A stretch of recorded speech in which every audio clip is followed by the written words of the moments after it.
نحمده ونصلي على رسوله الكريم اما بعد اعوذ باللہ من الشیطان الرجیم بسم اللہ الرحمن الرحیم فاسألوا اہل الذکر ان کنتم لا تعلمون صدق اللہ العظیم۔ یہ ہماری سوال و جواب کی نشست ہے۔ یہاں پر دینی اور دنیاوی اعتبار سے روزمرہ کے جو ضروری مسائل پیش آتے ہیں یا ان کے جوابات دیے جاتے ہیں۔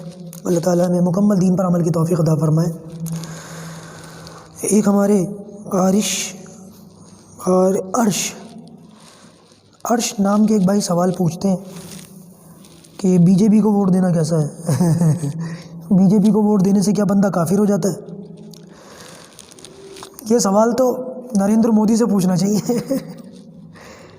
ویسے نام بدلیے، عرش نام رکھنا ٹھیک نہیں ہے۔ دو مسائل ہو گئے یہاں، عرش نام رکھنا بھی ٹھیک نہیں ہے اور نام اس کا بدلنے کی ضرورت ہے آپ کو۔ بی جے پی کو ووٹ دینا یا کسی سیاسی پارٹی کو ووٹ دینا، دیکھ لینا چاہیے بھائی کہ ہم ظالم کے ساتھ کھڑے ہیں یا قوم کے ہمدرد کے ساتھ کھڑے ہیں۔ ہندوستان جیسے ملک کے اندر ووٹ کی بڑی اہمیت ہے۔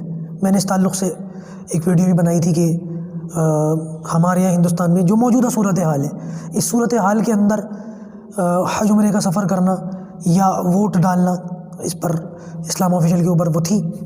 تو بہرحال یہ بھی اسی سلسلے کا ایک سوال ہے۔ بی جے پی کو ووٹ دینا، میں سمجھتا ہوں کہ جیسے میں نے بھی تھوڑی دیر پہلے کہا کہ ہمیں یہ دیکھ لینا چاہیے کہ جس کسی کو ہم ووٹ دے رہے ہیں اس کا مزاج کیسا ہے، وہ کام کیا کر رہا ہے، قوم کی خدمت کر رہا ہے یا کہ قوم کو لوٹ رہا ہے، قوم کی خدمت کر رہا ہے یا قوم کو لوٹ رہا ہے۔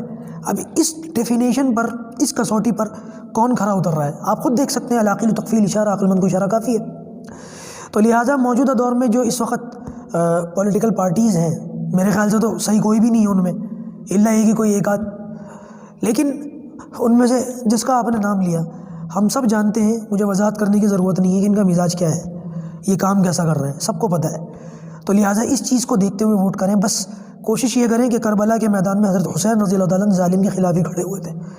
قیامت کے دن ہمیں ظالم کی صفوں میں کھڑا ہونا ہے یا حضرت حسین کے ساتھ ہمارا حشر ہونا چاہیے، اس بات کی جو ہے آپ کو کوشش کرنی ہے، اس بات کی آپ کو فکر کرنی ہے۔ اس کو سامنے رکھ کر کے ووٹ دیں گے، پتہ چل جائے گا آپ کو۔ اللہ عمل کی توفیق عطا فرمائے۔